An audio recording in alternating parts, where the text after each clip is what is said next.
Good evening, everybody. Today is the 8th of June 2022. The time is 7:05 GB and 8:05 Central European Time in Denmark, where my latest guest is for this evening, Anna, who's going to pronounce her surname for me because I'm not very good at pronouncing surnames. Anna, what's your surname, please? It's Mikhalkova. Mikhalkova. I think I can remember that actually. Are you well today? Yeah, I'm fine. Thanks for having me. No, I'm really pleased to have you on. So you're from the Ukraine and you're currently in Denmark, right? Yes, that's correct. So tell me, I'm so excited to hear about Denmark. I've been around the world with these chats all over the place, and I'm always fascinated to know how big the sport is, and around the world in various different places, and how I guess how people get into it is the most common question. And so tell me how long have you been playing for, Anna? I have been playing for 14 years already. Have you? So what age Yeah. what age are you now? Does that make you what age were you then when you started? I'm 25 now, so I started when I was almost 11. Were you?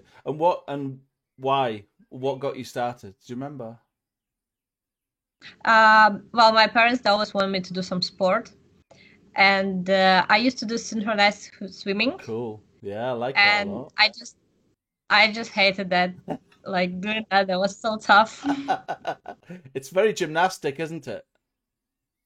Yeah, it is, and it's very physical as well. Yeah. Like it's pretty tough. Um, so yeah, I used to do that, and then I just wanted to stop, but my parents still wanted me to do some sport. And then I was like a group in school. So my mom saw the advertisement and she asked me, "You want to do badminton?" I was like, "Yeah, I can play badminton. That's all You can right." try anything, right? I say it's exactly right. And did you immediately get the bug? Did you immediately love it, or also is it very popular? Was there a lot of your friends played it as well, or No, actually, when I started, no one knew about badminton. That was more like a game for backyard oh really? or summer house. Yeah, And is it is it that is it was become a lot not popular, like. more popular? Has that changed now? Has it become popular? Yeah, it has. It has now. It's much more popular, and there's a big input of our federation in that. And past maybe 4 years, yeah, it has become more popular in Ukraine. Definitely, yes. Yeah. And did you have a lot of good competition, or what was that like? And was there a lot of peers that you played with that were equally as good as you, or were you ahead of them straight away, or what? How did you get? How was that? Yeah, was there a lot of people? Did you have a lot of friends that played that you competed closely with when you were young? Um, well, I would say so. Yeah, we had quite many good players, young players, and especially when I was younger, there were some older guys and girls that I would compete with. And the club where I used to play in Ukraine, it has always been a like big, good club. Really? So we always had many kids and adults, and there were also some competitions in Ukraine. So yeah, it has never been a problem, to get some like good players or And competitions. was it always serious? When you went to club, was it always a serious thing? Were you trained from an early age, Anna, or were was it a very social thing at the beginning, or what was that like? Did you get trained, coached? When did that start? Well, like I would say, I was more like forced by my parents to go there. Yeah, really. Like I was a lazy kid, and yeah, I would say first 2 years I wasn't really into it. I was just coming now and then to the hall, playing sometimes, and then I started to do good at some point, and if I remember well, I like beat one of the better girls Yeah, in like half court competition. yeah. So then my coach started to give me like more attention, trying to like push me a bit more, and I think that was the moment when I started to play more and go more involved into training process.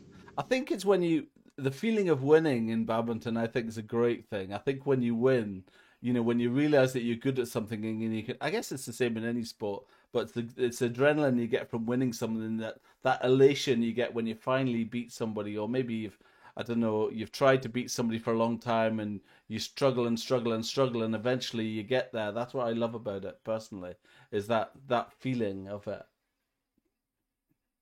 Yes, exactly. It's precisely that, because I wouldn't say that I've been doing it for the life of the game. Really? It's not like I just enjoy it. I always want to win. Oh, really? I always want to do my best. So yeah. Well, you always do you play singles or doubles or mixed, or what was your thing? What's your thing, Anna? What did you start with, and what do you like now? Yeah. It's very common in Ukraine when kids and juniors, they play all three categories. Yeah, and then actually I was pretty good in mixed doubles. Like, I remember myself winning competitions and stuff, also in doubles. And yeah, I was pretty good. Like, I mean, in top in Ukraine, Yeah. in all three categories. But mixed, I used to do a bit better than other categories. And then at some point, my coach decided that I should be a single player. Really?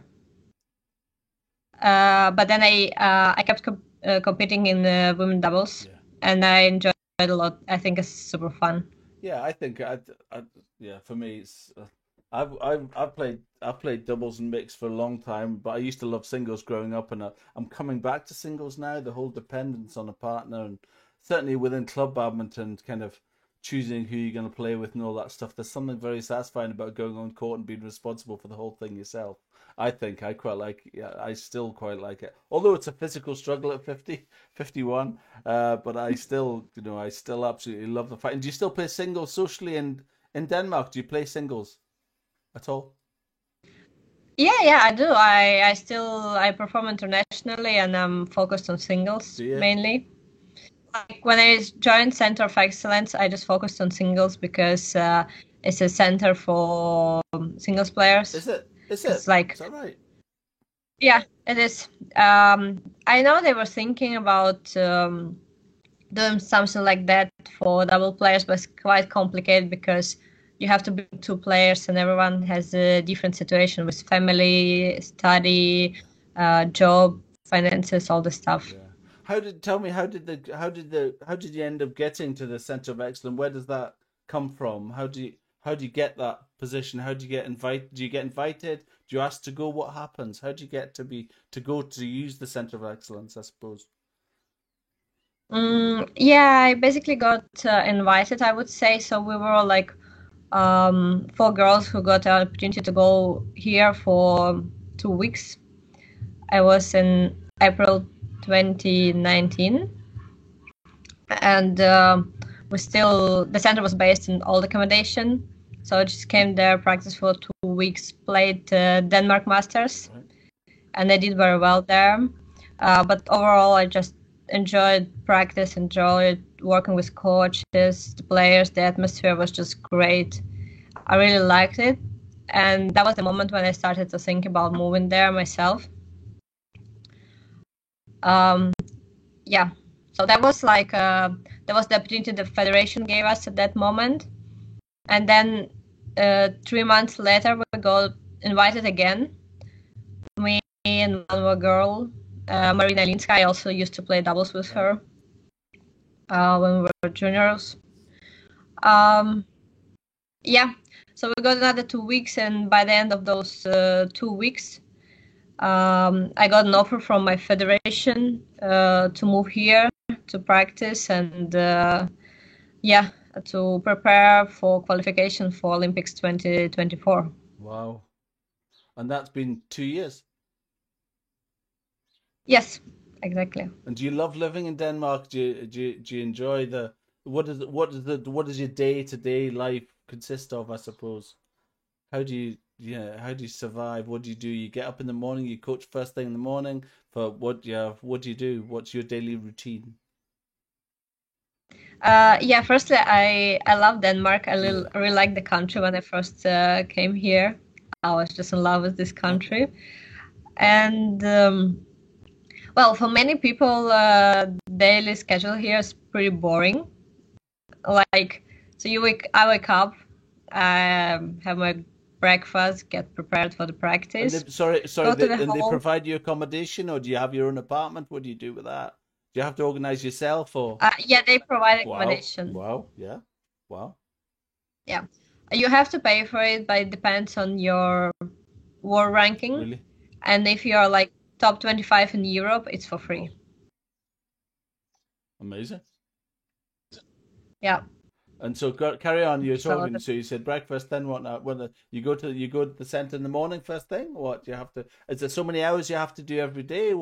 How do you break up your day? Is it quite casual, or how organized is it for you?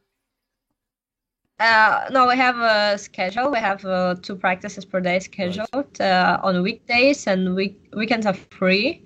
Mainly because there's no sense to schedule anything on the weekends because many players are away playing tournaments or playing team matches or something else. Yeah, so like typical day would be like I wake up, I have my breakfast, so I'm going to the hall, which is like 3 minutes by walk from accommodation, which is super convenient. We practice in the morning 2.5 hours.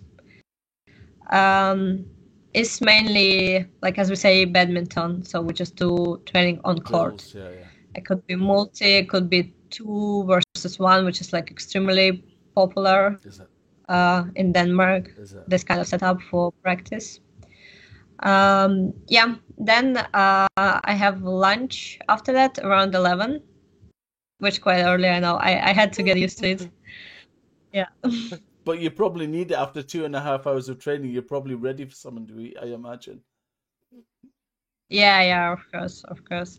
Yeah, then I have a wee rest and then just maybe do some stuff like just things that I have to do. And at 2 p.m. we have another practice, and it's either gym session. Gym is also in the sports center where we practice, or second practice is also badminton, but it's like technical mainly most of the time. What tactics? Uh, Tactical. no, technical, Oh, really? technical. Yeah. So what is technical badminton? It's just what is technical? What is that? Yeah, just basically working on your technique when you're doing a stroke. So it can be Right. From one corner or 2 corners, but you focus on, for example, your cross drop or net shot or whatever. So you basically pick whatever you want and you work on it. You get like Right. 1.5 hours. Nice. And what's the coaching? And what do you have an individual coach? Is the beauty of it? That I imagine it being a beauty of having multiple coaches, is it? Or what is that like? Do you have somebody dedicated to you, or do they multiples, or do they change? Over those 2 years, how is that? How consistent has the coaching been? Or and do you like it to be consistent, or do you prefer it to mix about to learn something different from different people? Well, that's a complicated question. Probably I would. I mean, it's nice to have some time for someone for a long period of time, but at the same time, like since I've been here, coaches have Yes, of changed, course. and it Over two also years, of was a course. great experience. Yeah, it was a great experience. So when I firstly came here, we had 3 coaches. Head coach Jeroen van Dijk, and then Kęstutis Navickas from Lithuania, and Peter Jensen from Denmark. And they were a great group, I would say. I really enjoyed working with them. And then every coach, he gets players that he's in charge of. So it's like the whole group is divided between 3 coaches. Yeah. Then the Lithuanian coach left, and we got another Danish coach, John Dinesen, and he has like an incredible knowledge about technique, all these footwork things and stuff. That was also great working with him. He had left recently, actually. I'm sorry. Yeah, and for now we have only one coach. But also at the moment we are not that big group. Oh, really? It's got smaller, yeah. And where are the players coming from? All over Europe. Yeah, all over Europe, and also there are some scholarships that BWL gives for the players in Africa, South America, America. Some Indian guys are coming here, like sometimes, not so often. Yeah, I think it's interesting that you can learn from different people and learn different things from different people. How does it compare to coaching that you're experienced in, from when you're in the Ukraine? How is it? You obviously got to a very, Mm. very high standard when you're in Ukraine. How do you think you've improved over the 2 years? What do you think of that? Um, well, I would say that in Ukraine I've never been working a lot on like technical part. Really? So it's always been like very physical badminton, a lot about endurance, a lot about speed, a lot about power. It's never been about technique. Like I have never had this like technical practices in Ukraine. So I would say my technique has improved a lot, and I also became more independent as a player and as a person. For example, now I can plan a trip for a tournament myself.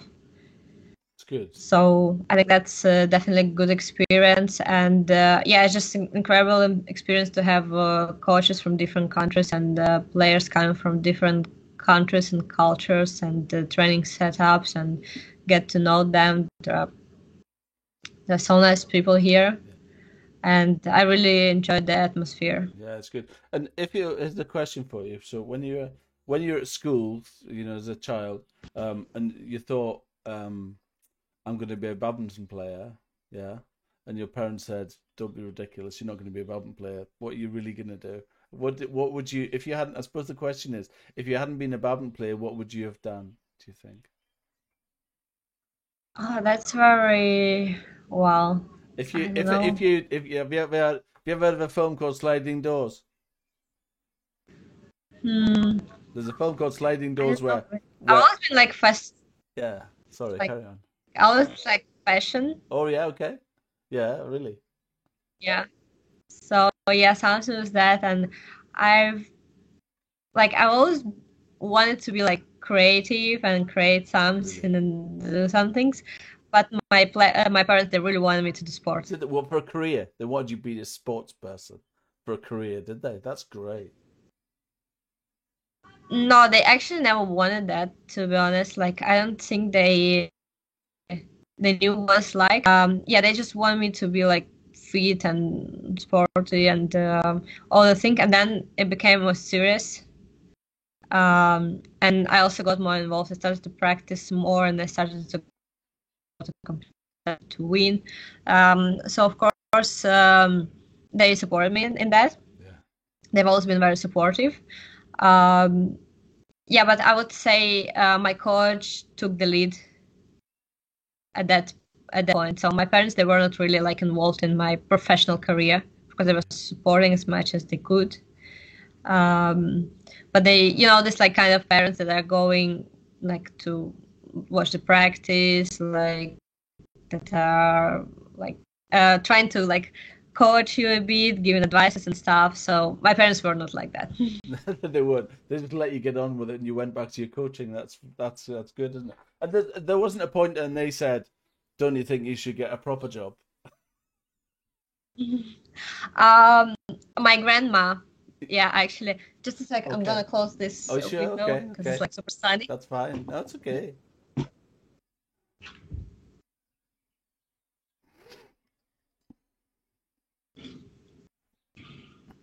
Yeah, I'm sorry. No, that's all right. I You're just saying became super your grandma. No, it looks okay. That's fine. Yeah, my grandma, when I was already here in Denmark, she called me once and we were talking, and then she said, um, "But are you gonna do like a normal job? Are you gonna get a job?" Oh no, wait. She said like, "Are you gonna get a normal degree?" Yeah. Because I have degree in sport science and Oh, do physical you? education Oh, and do you? sport management as Do well. you? Yeah. That's awesome. Yeah, that's fantastic. That's a future, that is, isn't it? That's awesome. That is your future. When are you going to get a proper Yeah. degree? Is that what she said? When are you going to get a proper degree? Yeah, but also we speak Russian, so that was more like a normal Yeah. thing, like kind of like saying that like when you're gonna like become a normal person, it's like maybe you do something like finances and yeah, Doesn't sound like you. accounting. You sound artistic. You sound from what you're saying. You're obviously they say that there's people with a brain that are scientific and there's artistic, isn't there? There's two different sides of the brain. One is people are either artistic or they're mathematical and scientific, and it's not. You very seldom, very rarely will you get a scientific person who's good at art, or vice versa. You won't get somebody Yeah, that's artistic people are creative and imaginative and all that stuff, and scientific people are just too logical for any of that. And so, what is it? So, what do you think what is the end game? I saw you do some coaching. Did you take some coaching badges? Is that right? Did you get some? Do you want to become a coach? Is that? yeah, yeah, that's correct. Because when the war had started, we lost all funding for high performance group. And then I realized that that's a moment when I should educate myself more for the future. Yeah, yeah. To invest something in the thing that I'm gonna do after my professional career. And I've been coaching here in Denmark part time. Good. Yeah, that's good. What juniors or what age or? It's kids between 9 and 14 years old. Yeah, brilliant. And then I'm also an assistant coach for like a bit older group, like youth team under 17. So yeah, I decided that I should become more educated and get some knowledge for the future. Because I'm not gonna play so many tournaments as I had planned before. Yeah, So I got some time to invest in that, and I still it's possible to to get more educated yeah, and continue being a and professional player. fund your competitions. That's the thing. You've got to you fund them yourself now. I suppose more fund them yourself. I suppose is the thing, isn't it? You need to make money at the end of it, don't you? At the end of the day. Um, Yeah, that's true. yeah, but actually, it's funny. I actually interviewed Patrick McHughes, a Scottish. He was a singles player and he went to doubles. And in fact, no, I tell a lie. It wasn't. It was this chap called Kieran Merrilees, who's a Scottish singles player who I think it's a real challenge when a professional player retires, and to go back to club badminton is very difficult.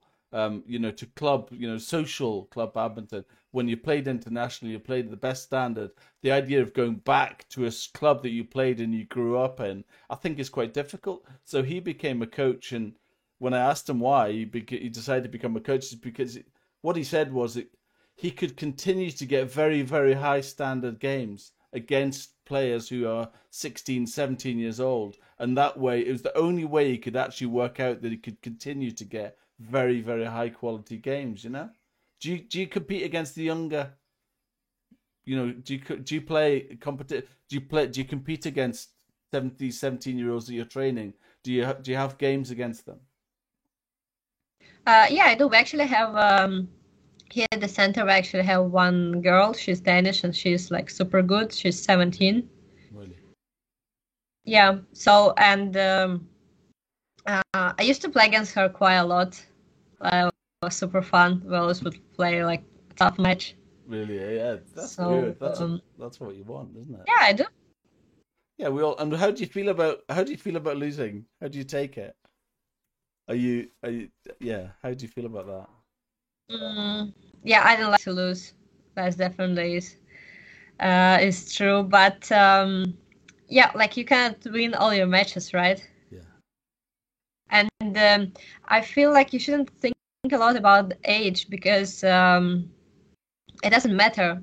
like the girl that I just mentioned, she's like 185 tall, and then she's like she's quite big. Like you would never say she's 17, you know? Yeah. She could be 20 something easily. Yeah. Well, and she performs very well, so it's not always about the age. Yeah. You know, some people need more time to become like a like a player, like a grown up professional player, and some of them don't need that much time. Yeah. The boy that beats me at my club is 13. Yeah. Which is right. pretty hard. It's pretty hard. He's but I've only played him for last week. I only played him last week, but I love singing. I don't mind losing. I would lose to 1. I don't care. I'll lose to 1. I'll lose to 2, and all it means that I want to get 3 next time. I want to get get 9, then I get 15, then I get 16, and then you win. Right? That's the way I look at it. I don't mind losing. I really don't mind losing. I would play against Defy. There's a lot of people I know that if they think they're going to lose a game, they won't play it. Okay, I'm not going to play that game because I'm not going to go in that competition because we're going to get absolutely thumped. That doesn't bother me at all. If anything, I'll play the best standard I can play. I'd like to get a game. I'll come to Denmark and we'll get a game of Signals, Anna. That's what we'll do. That's what we'll do. So, do you remember what your first racket was? Do you remember what your very first racket was? I'll go back to my official questions. Yeah, so there was some like just random racket, but first one that was like a professional racket, that was Yonex Arc Cyber 10. Oh yeah, okay, I had that. I had 2 of them. That was a great racket, red and which green. I really liked. Yeah, I really liked. It was quite light. I also thought it was quite a light racket. What do you play with now? Yeah. What do you play with now, Anna? I play with Victor. Is my sponsor. Yeah. What's your racket? So it's Drivex 9XB. Yeah, and it's like super light. And do you try a lot of racket? Did you try a lot of them? Or did you pick that one, or did you just say send me something light? Or are you into that? Are you into the detail of it? Are you into the specifics? Did you try lots? Did you say that'll do? What's that like? Yes, I'm very picky. Oh yeah. So I was really, I was really nervous choosing the racket, and initially I want another one, and then they recommended me this one, the one I have now, and I'm super happy with it. Like that's a great racket, really, for the girl. Did you ask about how important was the color of the racket? I'm not important at all. Isn't it? Wasn't you didn't do it because they look good? There was none of that. No, I asked for like light, heavy, or like a middle balance. Yeah. And that was between, I think I said 80 and 86 grams. Yeah. So all those kind of things, but they didn't really have the racket that I had. I think it was like out of stock at that moment. Yes. And then I remember myself, I didn't want to take the light one. I don't know why, because I like. Some of them are so light. Some of them are so light. One, yeah. Like sort of racket. Yeah, but then now I'm super happy. And what string? Do you choose string? I use also Victor strings. It's like 66. And I'm pretty happy with it. And I use 13 kilo.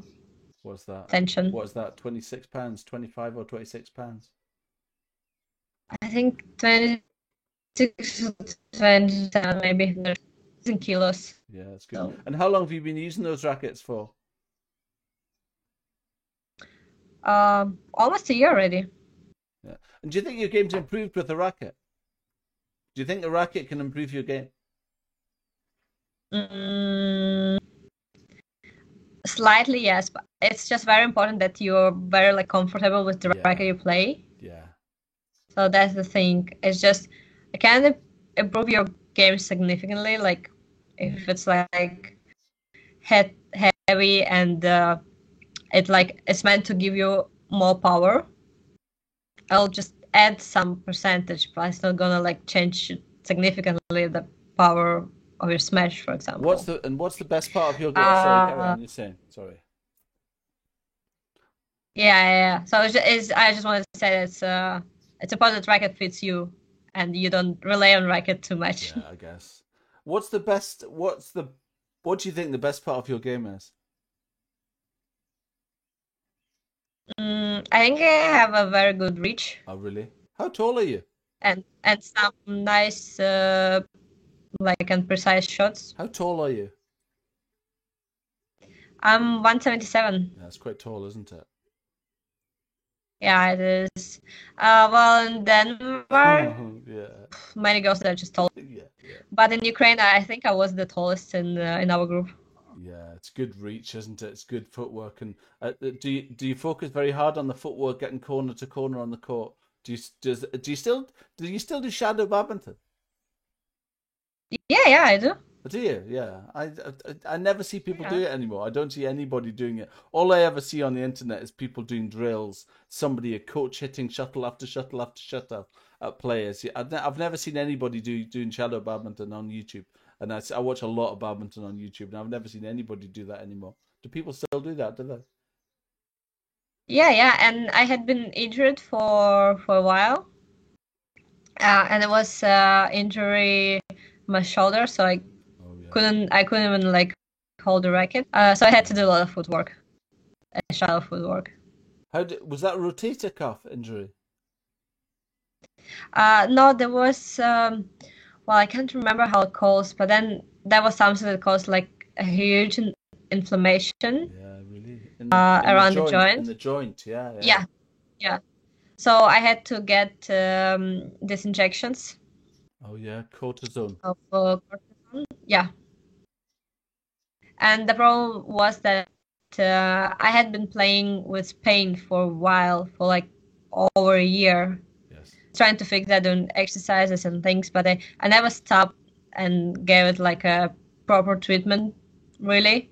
So at the same point, like it just became impossible for me to play, really. So yeah, me and my physio decided that I should go to a doctor and get an ultrasound and hear what he said. And how long were you out after that injection? Because that's what I have. How long were you out after that? After the injection? So I got the first one. They said I should take like 6 weeks. Hmm. So it was first week was without badminton at all, Yeah. and then like 6 weeks to start like hitting shuttles for like maybe 20 minutes a day. But the first one didn't really help. Like it helped, but it wasn't 100% still. So I had to get another one. Um, so there was another 6 weeks, but overall it was 6 months because a European Championship in Ukraine, yeah, which happened in Ukraine. So I couldn't get that injection before.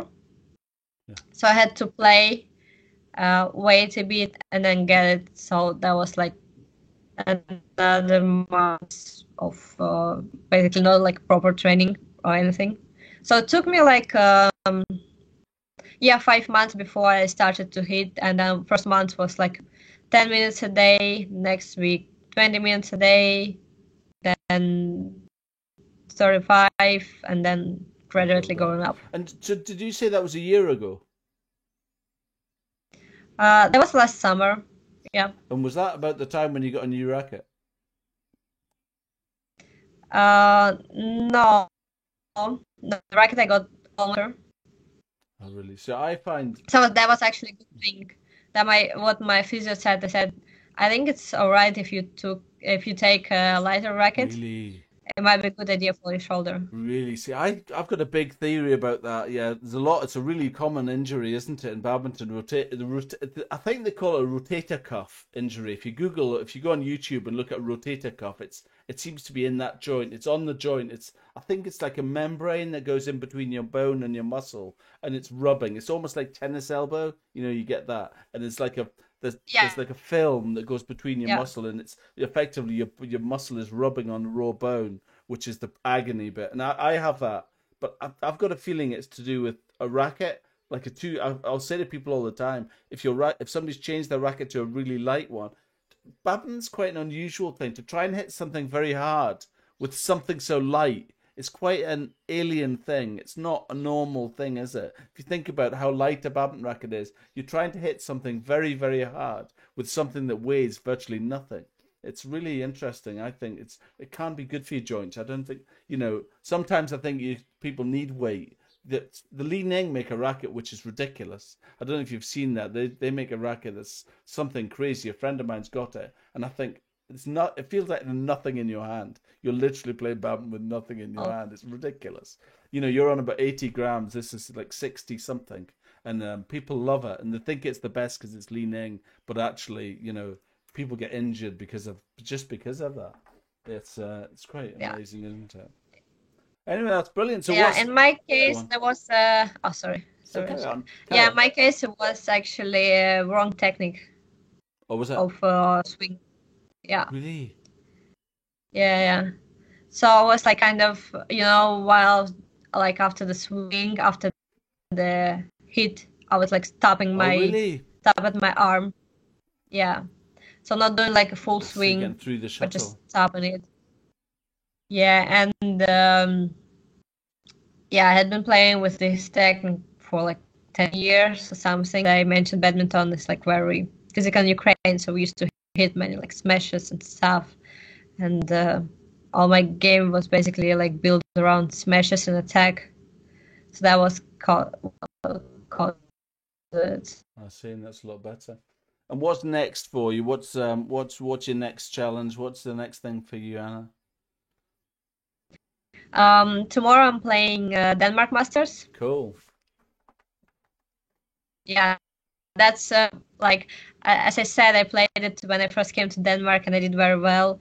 I got through the qualification, and I played against first seeded girl from Denmark, and I did quite well. So last year, unfortunately, I had to miss it, and I was like, I actually entered the tournament like knowing that I was probably gonna withdraw because I wasn't practicing at that moment at all. So I'm playing tomorrow, and I'm facing Indonesian girl. Really? Who's that? Yeah, I can't remember the name, but she's quite strong. Like, she played 3 sets against Akane Yamaguchi at last Asian Championship. So it's gonna be good for me. Yeah, it's good. That'll be an interesting one. I wonder if that's on YouTube. Then I need to watch that. I need to see if I can see that on YouTube tomorrow. Danish Masters. It's probably on. It'll be on that badminton TV. Europe TV. You don't get that in the UK.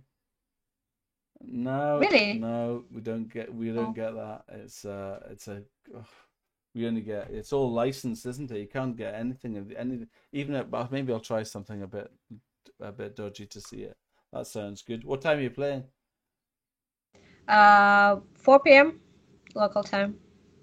So Central, 4 p.m. Central European time. Oh, I'll be watching that one. Oh, I'm definitely going to see that game. That's for sure. That sounds brilliant. And that's awesome. And you're fit, are you?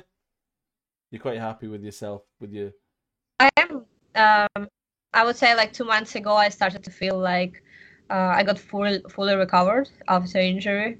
Yeah.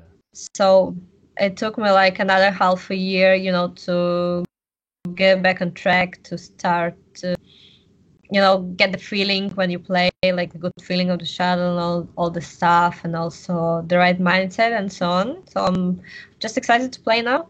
Yeah, absolutely fantastic. Well, I'll be watching you. I'm going to find it. I'm going to watch it tomorrow, and I'll be shouting for you. Thank you. Thanks. Right, you're definitely going to have an early night tonight then. Yeah. I'm still going to practice tomorrow, actually. Oh, have you beforehand? Before going there. So where is the where is it? Where is it played? It's a city called Hillerød. Oh, really? It's around Copenhagen. I see. But it's quite far from here. It's about 2 hours, is it? Is it 2 hours? I'm sure in an interview Cassie she said that. About 2 hours away. Yeah, exactly. Exciting. And do you get nervous? I wouldn't say so. Yeah. Usually I do, but now I'm just excited to play. Yeah, that's fantastic. Well, I shall let you get on with your evening. I've held you up enough, and I will keep rooting for you, and we'll definitely keep in touch now. We're friends, all right?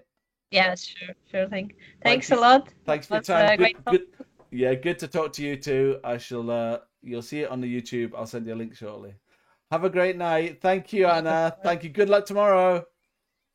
Thank you. Thanks a lot. Have a Bye. good evening. Bye. Thank you, Bye Anna. That was bye. awesome. Thank you. That was great. Bye bye. Bye. That Thank was you. good. Thank you, Anna. That was great. No, it's great. Are you still there? That's good. Hold on a second. I'll come back. My computer's dying in a second. 1 second. Okay, 1 second. What's this then?